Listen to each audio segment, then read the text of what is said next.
Kimberly McKenzie. The random carjacking that turned deadly. She was simply trying to find a place to file her taxes.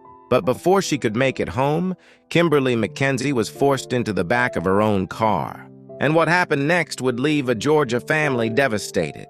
On January 26, 2011, 38-year-old Kimberly McKenzie was in the Warner Robins Centerville area looking for a business where she could file her taxes. Around 6:47 that evening, Kimberly was talking to her sister on the phone. Then her sister heard a man's voice say, "Get in the back seat." The phone went dead. Kimberly's sister immediately knew something was wrong. Her family desperately tried to locate her, but Kimberly's car was eventually found abandoned in Macon. Investigators continued searching. Then, on January 30th, Kimberly's body was discovered in a field off Fegan Road in South Bibb County. She had been shot in the leg.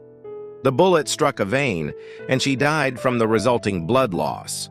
Investigators believed Kimberly was a random victim of an armed robbery that had turned deadly. Alexandria Scott and Justin Grable were arrested and charged in connection with Kimberly's murder.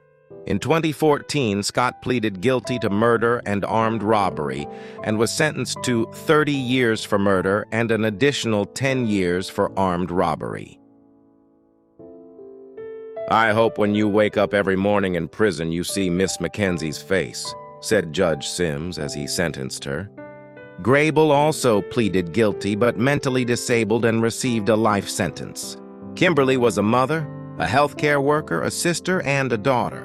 She had simply been going about her evening when two strangers decided to make her their target.